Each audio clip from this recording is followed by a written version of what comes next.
I wrote few books, and today I want to speak about social democracy. People always talk about democracy, but social democracy is not commonly used. But Dr. Ambedkar, who is the chairman of the drafting committee of the Indian Constitution, he stressed the importance of social democracy. At the time of submission of the Constitution of India on 24th November 1949, he said, we must make this political democracy into a social democracy. What is social democracy? Social democracy is a way of life which recognizes the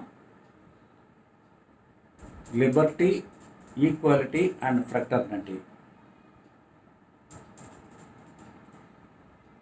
And he continued to say that on 26th January 1950, we are entering into a life of contradictions wherein we have a political equality, but there is no equality, social and economic life. So we have to remove this contradiction at the earliest. Otherwise, the people who suffer from inequality will blow up the structure of the democracy, which is so laboriously built by the Constituent Assembly. So these are the words he has used. So India, which is a democracy, the democracy is a political democracy, not a social democracy, or not an economic democracy. There is a vote, one man, one vote, one value. But in social life, people have different values based on their birth. That is called caste system. Dr. Ambedkar, in his speeches, he has said that caste is a watertight compartment. No one can escape from the caste, and no one can enter into another caste. And these castes are arranged in layers or in the fashion of a ladder. The people at the bottom, they are at the greatest disadvantage, and the people at the top, they are at the greatest advantage. As they ascend, they have the reverence, and as they descend, they will be treated with contempt and hatred. And there are 6,000 castes in this country. Like, India is a federation of states, but it is also a federation of languages, religions, regions. Like that, India is also a federation of castes.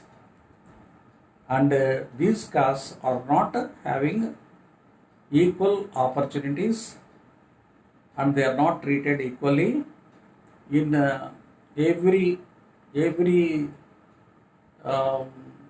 form of life, every step of life. So Dr. Ambedkar has fought throughout his life against the casteism, and that is the reason why he has introduced what is called the political representation. Political representation for the scheduled caste, scheduled tribes, backward class. So unless they have the political representation, they would not be able to protect themselves. They would not be able to protect themselves. Therefore, there is a political reservation in the parliaments and assembly, education, employment, etc. And as there are many layers in this society, as there are layers in the society, there are also layers among the lower castes also, even among the scheduled castes. There are as many as 300 different castes in different states. And this reservation, after following for about 75 years of independence, it has also enhanced the differences among the existing castes. It has created inequality, more inequality among the castes. Some castes are more developed and some castes could not make use of the reservation that is made available in education, employment, and their participation in the political bodies. So some castes are becoming a dominant caste. Suppose you take North India. In North India, particularly Punjab, Haryana, Uttar Pradesh, Chamar caste is dominating. In Bihar, Pashwan caste is dominating. In Maharashtra, Mahar caste is dominating.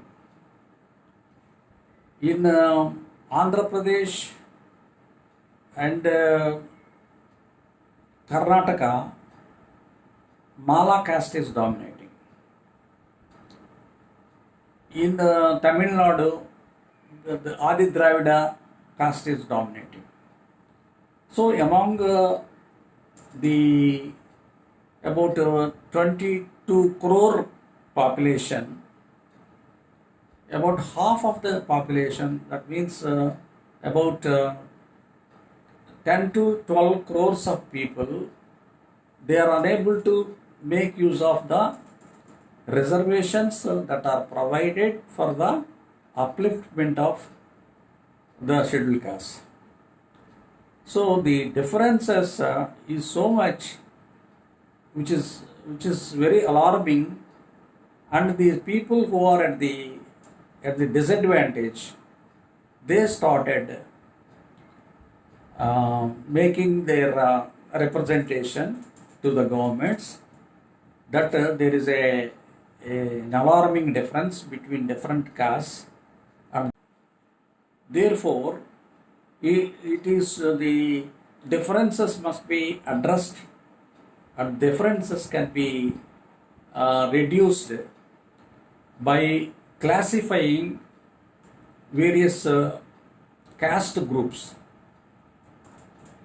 So in Punjab, they have introduced, they have classified Chamars and non-Chamars, Bhangi, Chamars and Bhangi.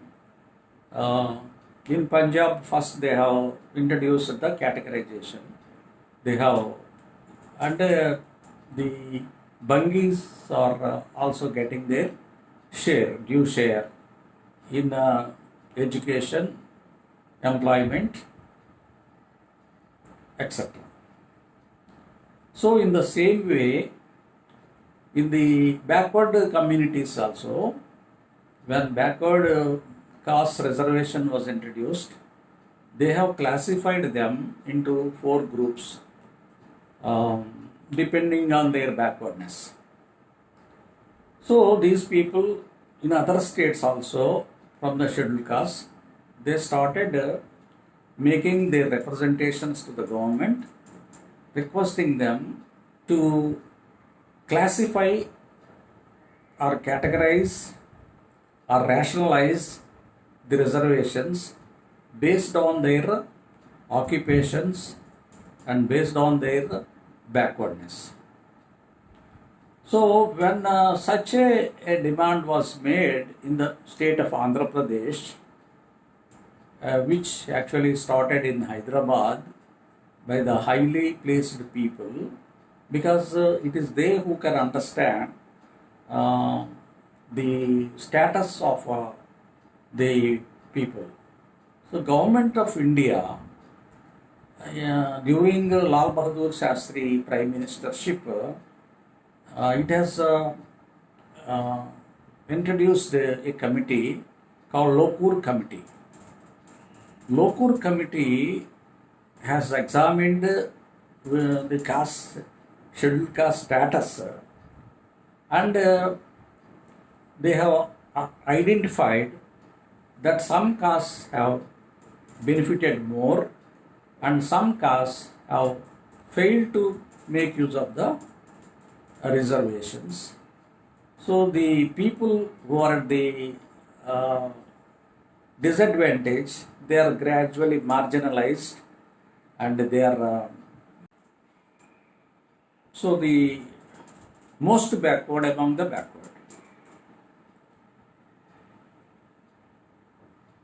They are unable to get any representation in education, in employment, and in the political representation as well. So therefore, they have formed a society in the name of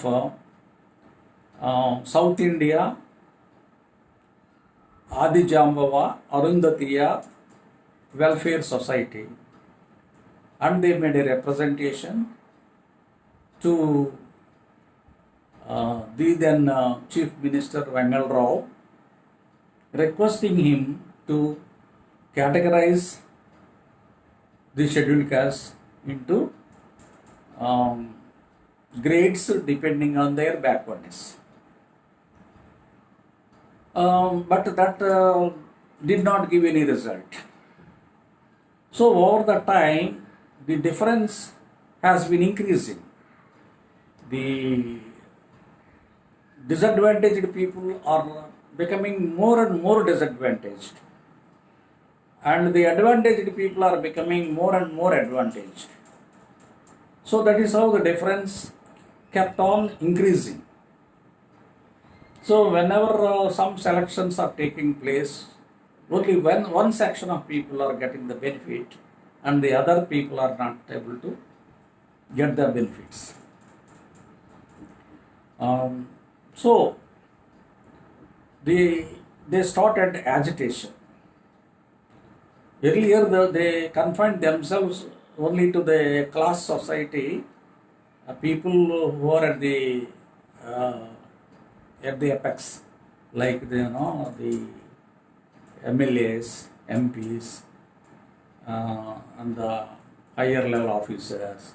They realized these differences, and they were only making a representation to the governments.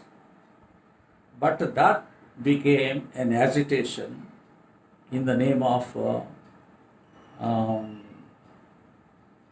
Dandora.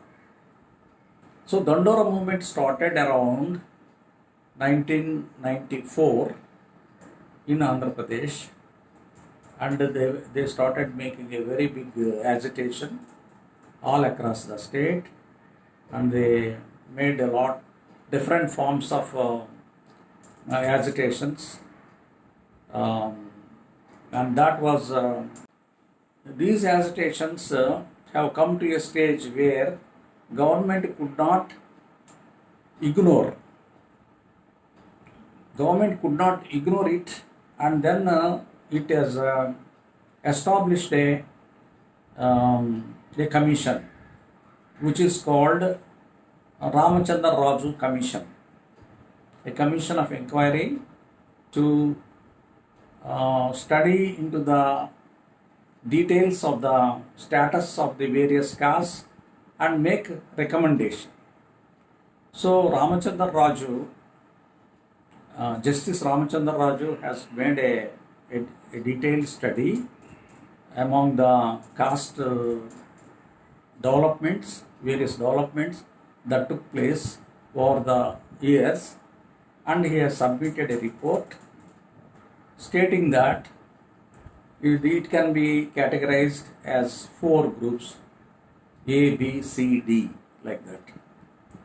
A group is Relli group, B group is Madiga group, C group is Mala group, D group is the Adi Andhra group. The problem actually started with that. Started with the D group. The D group is awarded only 1%, and this 1% is in the roster. It has come to somewhere between 70 to 80. Roster points are 100 point rosters.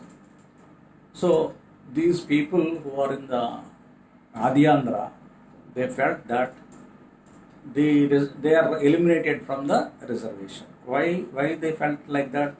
That is because at any point of time there will not be so many jobs or so many seats as hundreds.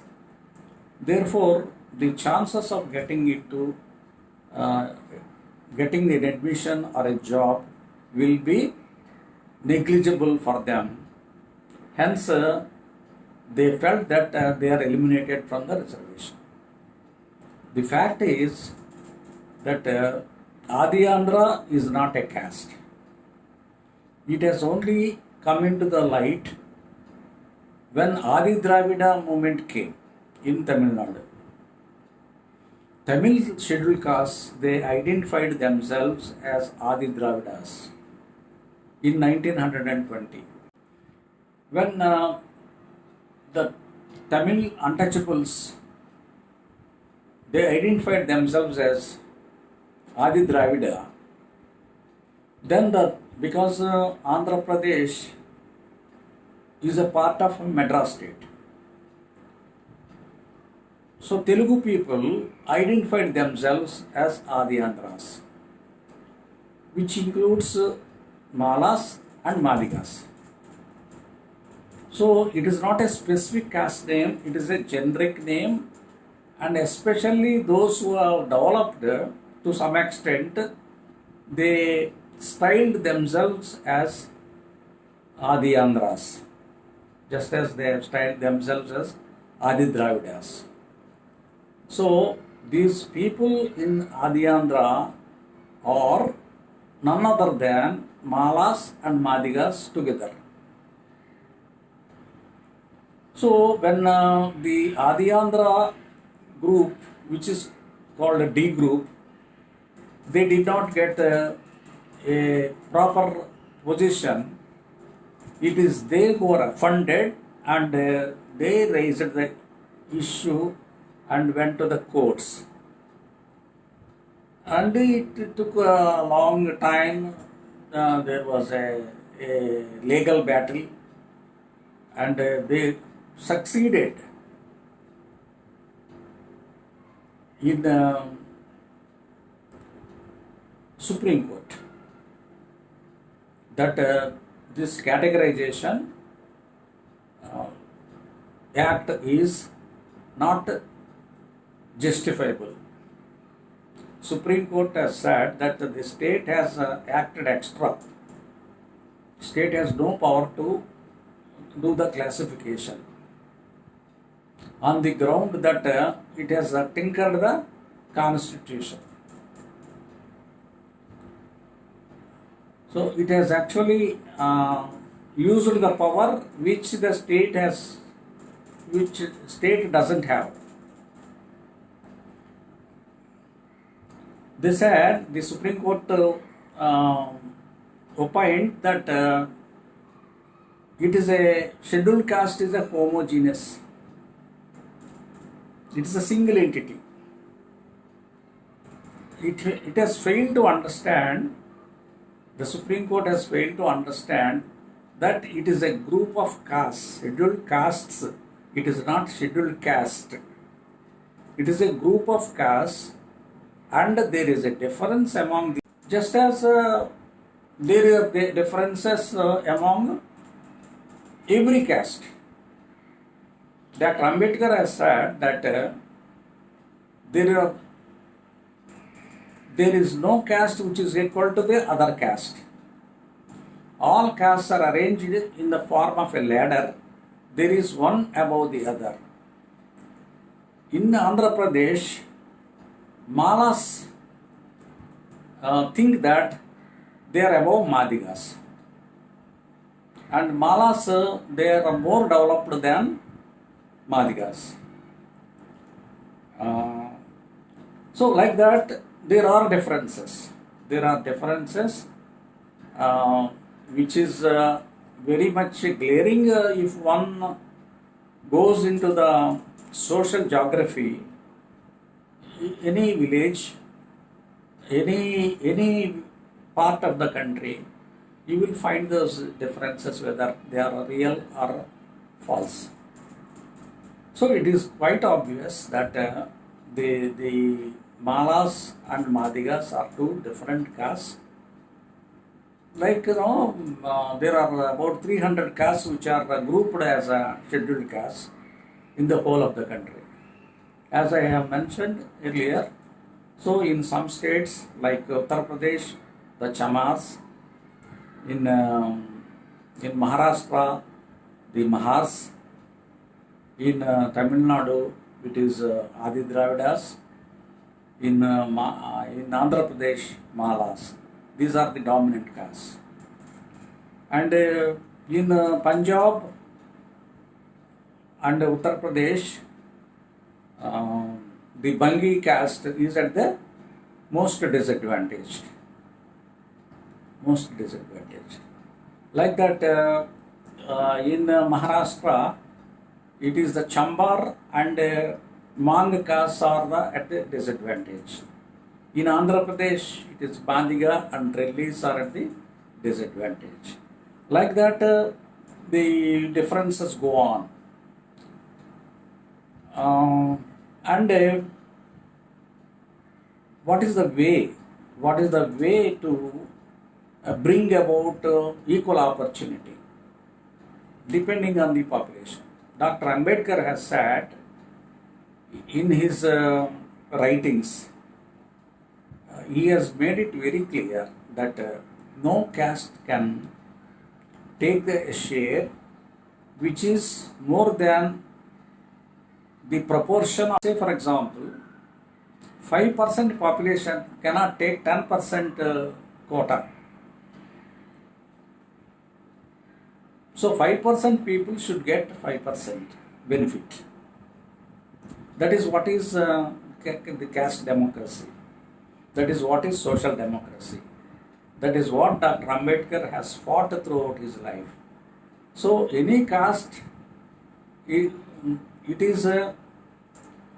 can claim to the extent of its population, not beyond its population, not more than its population. So it should be based on the population. That is how the categorization is justifiable. I have written a book in English and also in Telugu to justify that categorization is justifiable. And also I have written a report and submitted to Usha Mehra Commission. When Usha Mehra Commission came, I have personally met her and gave the representation that I am supporting categorization not because I belong to a particular caste, but it is justifiable. It is justifiable by all means. By all means it is justifiable. Hence I am supporting. Hence, I am supporting the categorization. So, categorization is necessary to bring about a social harmony and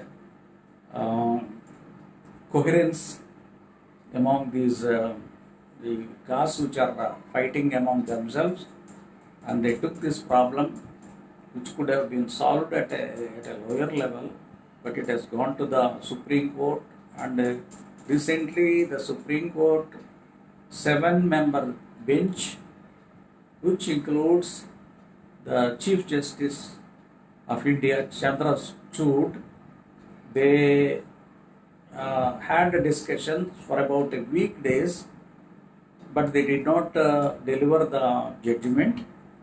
But all people who have argued, they all have supported that yeah, it is true that it is not a homogeneous, it is made up of so many layers, and all people are not equally developed. Hence, the categorization must be made. Earlier to this, there was another bench constituted by Arun Mishra, chaired by Arun Mishra, which is a 5-member bench, made it very clear that there is an urgent need that the scheduled caste must be categorized.